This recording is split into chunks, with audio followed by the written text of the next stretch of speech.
the gun. I said, give me the gun.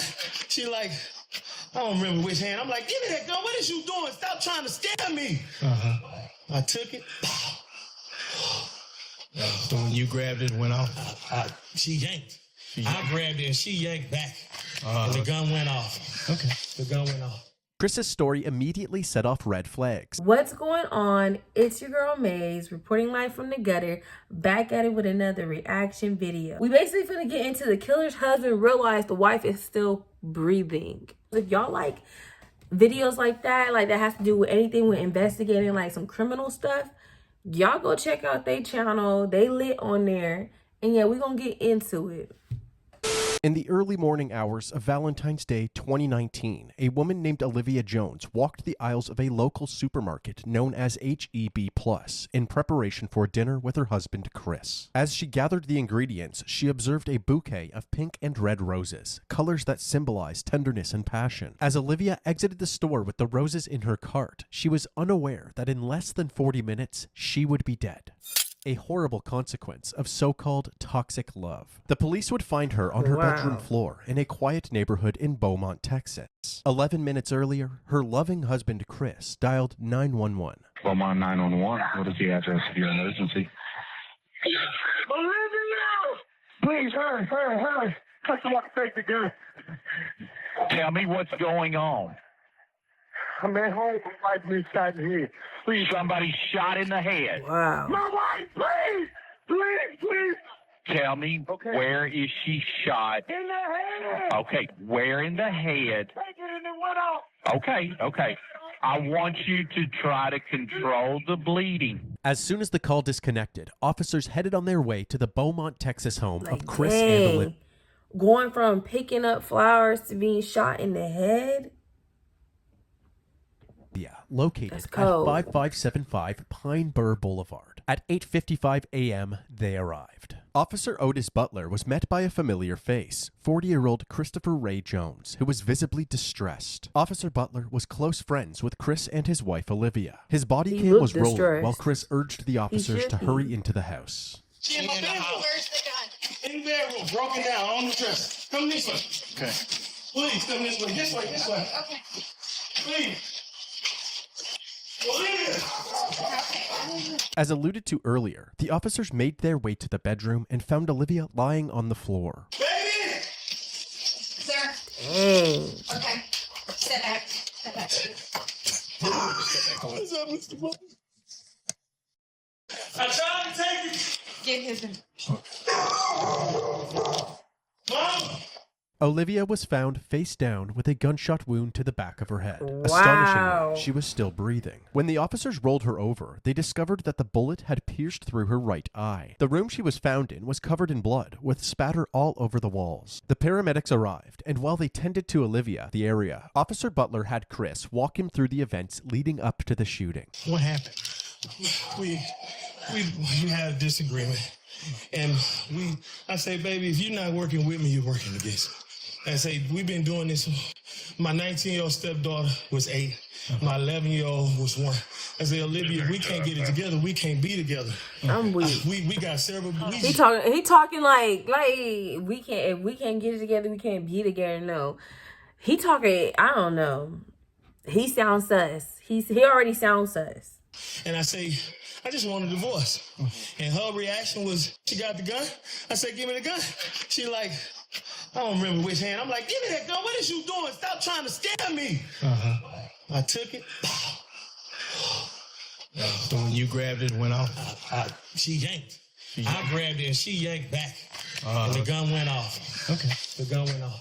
Chris's story immediately set off red flags. How could such a large man be overpowered by his significantly smaller wife? Chris dropped to his knees in anguish, but there were no tears as he asked Officer Butler if he could go check on Olivia. Like he was screaming, Olivia, like he was screaming, but it's just like, it's not giving distress. Like you should be distressed, but you ain't giving distress. You giving like you trying to save yourself.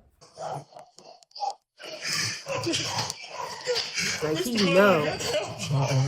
You don't need to go in there, okay? Is she alive? Yeah, she is. She is. Got him. Is she alive, Mr. Butler?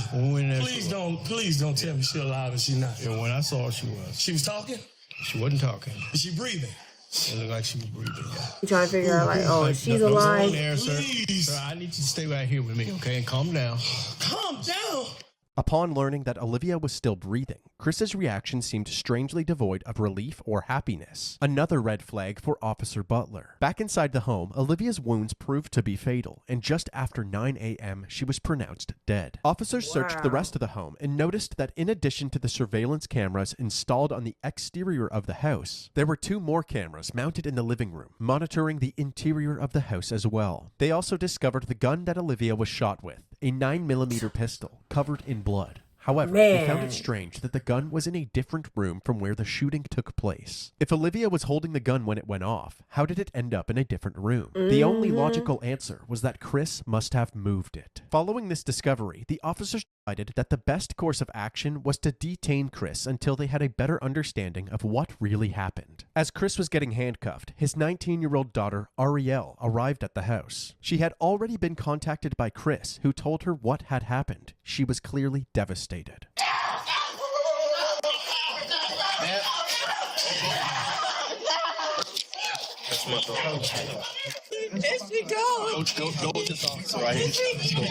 While the officers tried to console Ariel, Chris was escorted to the back of a police cruiser. Lead Detective Mendy Freeman and Sergeant Yvette Barrero of the Forensics Unit arrived at the residence and were immediately caught up to speed. According to him, she grabs a 9mm in their bedroom.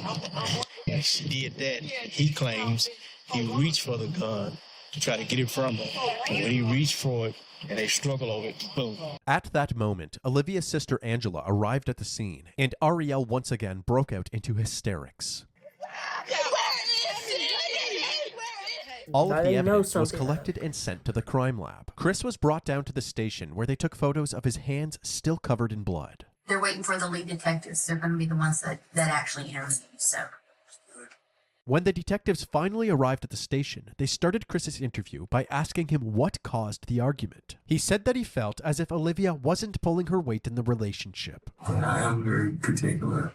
Why you gotta be on her? You already threw her under the bus like multiple times, and she's the one that got shot in the head. I am very particular. You strive for the best for people. I work really hard, and I don't make excuses for myself. And I don't accept excuses for anybody else. After telling her that he wanted a divorce, she went to the bedroom and grabbed the gun. What did you say? Really? You serious? Really? This is not going to solve anything. Okay. You know, this is not, you do not want to do that. Put that freaking gun down before you make a mistake and hurt yourself. She was crying. She was crying. Chris handed over his cell phone, which had access to the home security camera footage. Say you want to access just that camera. You touch that. And that's just that camera. Okay. Go, you follow what I'm saying? So far. Let's go back to devices. Yes, sir. And everything is labeled. Carport, backyard, front door, back door, laundry room, inside garage, living room, kitchen. They might got this on camera. The police examined this footage, hoping Look to at him. Look at how he looking. He looking like it's gonna go down and he finna get caught up. That's the way he looking. Like, hey, nigga, you doing a lot. Once you told him about the front, the back, the camera, the side, every angle the cameras are in the house, you got caught up. Like, you told on yourself, my nigga. I'm just gonna write right here. You told on yourself. corroborate Chris's story. At 8:41 a.m., Olivia can be seen going about her morning routine in the kitchen. Then, all of a sudden, the footage cuts out. 3 minutes later, at 8:44 a.m., the video is back up, and Chris is captured frantically pacing around the house while on the phone with 911. 11 minutes later, at 8:55 a.m., the responding officers can be seen entering the residence. That means that Olivia must have been shot during this 3-minute gap in the footage. In the interrogation room, Chris was asked why this footage was missing. He claimed that he had no idea. We're still trying. Like, you know why? Why would there be no recordings on that? I don't know. It should be. Everybody that went in that house should be on it. But like I said, the internet, you can go through days and it's going to pretty much done. We shouldn't have bought that. You just keep, like, you can pick whatever day you want, and it's never going to be consistent. That's why I said it was a waste of money. Well, I'm wanting desperately to find some video on here that corroborates what you're telling us, but almost all the videos start right after this event happened. Chris had a bunch of excuses, from internet problems to not charging the camera properly. But at this point, the detectives were taking anything Chris said with a grain of salt. It seemed more likely that Chris, the only one with access to the footage, had tampered with it. Since they did not have the video, they had Chris reenact the moment that he tried to disarm Olivia. Now go ahead and do my initial. She pulls it. Give me the. Okay. And I go. I'm sorry. You're good. No, you're good. I don't I'm sit sorry. chair. I'm sorry. You're fine. I like the chair, man. I'm reliving it. How you are? I'm reliving it. So she You should be finna get shot caught up. in the back of her right head. Did you feel me twist your? Did you feel me twist? Back here. Did you feel me twist your? Where's your I twisted. With each question asked, Like, it you don't seems as even if make Chris sense. was improvising the answer, You actively big as trying hell, to too. make the puzzle pieces fit together rather than telling the truth. The detectives ended their initial interview feeling more suspicious of Chris than ever. They then moved on to other members of the family, starting with Olivia's sister, Angela. Olivia Jones is your sister, right? We've been talking a lot lately. We talk every day. I drop her baby to her at the tax office. She's always been timid about everything. But she was the type that whatever went on in their home, she would keep it there. Yeah. Kind of a private. Right, private person. Yeah. She loved her baby so much that she felt like she had to live for them. You know, she would never. Angela went on to reveal the extent of Chris's control over Olivia. She can't talk on the phone after a certain time. Nigga, that's my sister. I'm like, let me stop. Like, let me stop. Because I'm like, how you going to tell my sister what she can and can't do? Like, but, I mean, that was her relationship. That was her sister relationship. So. Francis, he never wanted to be in the presence of her family. Family reunions, anything, he never came. But she would have to step off and when he would call and all you could hear was him screaming and yelling on the phone. His character is agitation. Like, his character is to be aggressive. I just don't get it. Because all she wanted, my sister was a married type. All she wanted was to be loved. Yeah. Like, I love her, She girl. loved love. Like, she loved her babies. She wanted to live for her babies. To make matters worse, Chris's ex-wife Letitia, who he initially met back in 1999, corroborated his pattern of controlling and aggressive behavior. I met Chris Jones in 1999. It was just like a constant fight. Like, he strangled me, choked me out, drugged me through the house. Damn. Yeah, my skin was missing off my back. Like, big ass. Like, you big, like, you big as hell. Like, you just big and you doing this to females? This what we do? No. One time he bit my hand. He had this bite marks in my hand. This was what it was. If the house not clean, he's told me that he would kill me. Wow. If I was to ever leave him. Told me how he would do it. The reason I never said anything or went for help was because I was extremely in fear of my life. Right. Because I knew and I felt in my heart that he would kill me. And most damning of all were the allegations made by Olivia's daughter Arielle during her interview. She explained what it was like living at the house with her mom and Chris. One time they were arguing and I heard her say she couldn't breathe. I would see bruises on her. It broke her down to the point where she believed what he said. Mm-hmm. You won't be nothing without me, stuff like that. Right. Everybody knows my mom. Everybody knows my mom. Everybody knows that we were her world. With each person interviewed, the allegations against Chris were stacking higher and higher. They doubled back with him, urging him to tell the truth about what actually happened to the missing footage. To be honest, I think I look guilty. Not deleting those videos. I'm guilty. Not if you say right now, what you just said a little while ago. I freaked out. I panicked. I did some stuff I shouldn't have done. Is that one of them? Yes. How many did you delete? I don't know. Okay. I'm just afraid of being blamed for something I did do something that looks really bad. No, you already looked bad While when the you confession deleted. was a much-needed win for the detectives, there was still no trace of those crucial 3 minutes of footage. However, the detectives did their due diligence. They spent the days combing through all available footage from the house to see for themselves what daily life was like for the Jones family. In these recordings, the true nature of Chris and Olivia's relationship was on full display. Wow. Then you're gonna be looking stupid. Look on the floor. Look on the floor. Look on the floor, wife. Look on the floor. Look on the floor. Look on the floor. Look on the Talking floor. about How is that like that? We're not paying attention. What the Liz? Hey, Liz. You wasn't worried about the son of a bitch a minute ago. That's your mother. Look at me like that, bitch. I'm not playing with you. Lazy. You want to do this not a goddamn mess. You don't do a goddamn thing around this. Right. This your ass, bitch. That's clean dish. That's clean. I didn't want to. They fell on the floor, so I didn't want to reuse them. You look at it. You don't pay attention to what the f you doing. You all over the place, Olivia. You ain't got the chance to claim no f***ing law. Food on the wall. Who you burning now? Me.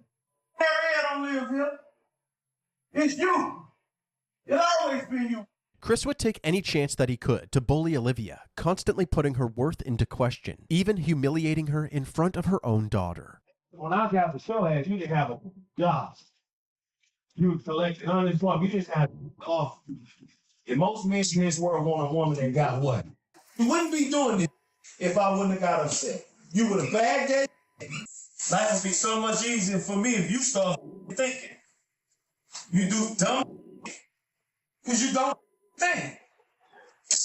This footage shed light on Chris's true colors and confirmed the allegations of abuse from Olivia's family. Detectives also looked into Chris's criminal records and discovered that he had a history of violent charges, including multiple assaults in 1996 and a domestic assault in 1998, which landed him in jail for a brief period of time. Even though they were still waiting for ongoing forensic analysis results, authorities believed that they had enough evidence to place charges against Chris. News this morning, a Beaumont man is now facing murder charges in a Valentine's Day shooting of his wife.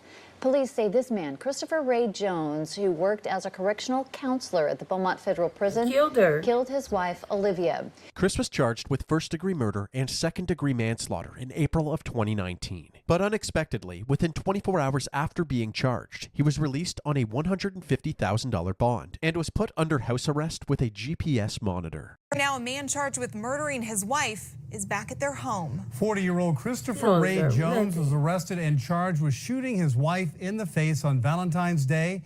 His bond was set at $150,000. He paid and is now out. Many taking to social media to voice their concerns, stating things like, can't believe he's out on a $150,000 bond. That's crazy. What's wrong with our system? And can't believe they would make his bond so low that he got out. He should not be walking the streets. While out on bail, Christopher was allowed to continue operating the Jones family business, a food truck called One Plate at a Time. The judge allowed Chris to work while out on bail since the food truck is directly beside his home. However, this decision was controversial amongst Olivia's family and the community. They knew Chris was the only person with Olivia at the time of her death, and they all seemed to believe that he had killed her. This food truck on Concord Road in Beaumont is a hot topic on social media. It's not generating rave reviews from many, but condemnation from a grieving family. I don't see how would anyone want to support someone who murdered their wife on Valentine's Day, which is a day that we are supposed to celebrate love.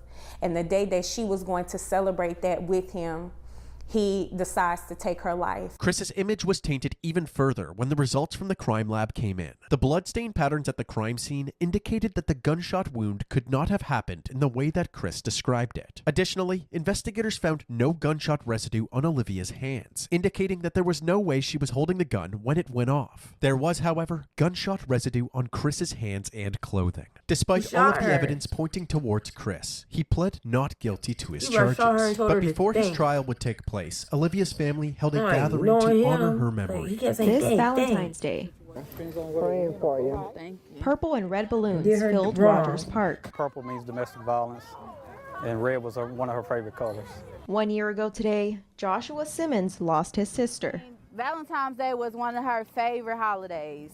I would give almost anything to have her back right now. What's this year been like for you and your family?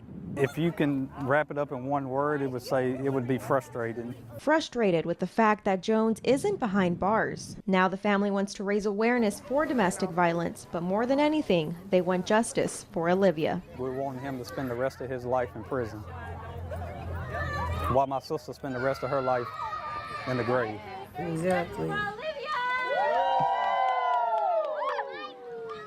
After finally having an opportunity to celebrate Olivia's life, her loved ones would once again have to face her death during Chris's upcoming trial. The courtroom was packed with family members from both sides. It had been over 3 years since Olivia's death, and despite the clear tension between the two families, they all wanted the same thing: justice for Olivia. Prosecutors Jimmy Ham and Mike Laird described Chris as an abusive partner with a violent past, and it was only a matter of time before something like this happened. Chris's defense attorney, Ryan Gertz, argued that Chris only grabbed the gun because Olivia was recklessly handling the weapon, putting both herself and Chris in a dangerous predicament. Forensic pathologist Celestina Rossi provided critical bloodstain analysis and confirmed that Olivia did not have any gunshot residue on her, contradicting the defense's claims that her death was merely an accident. The testimonies and evidence combined ultimately overpowered the defense team, and on February 8, 2022, Christopher Ray Jones was found guilty for the murder of his wife, Olivia Jones.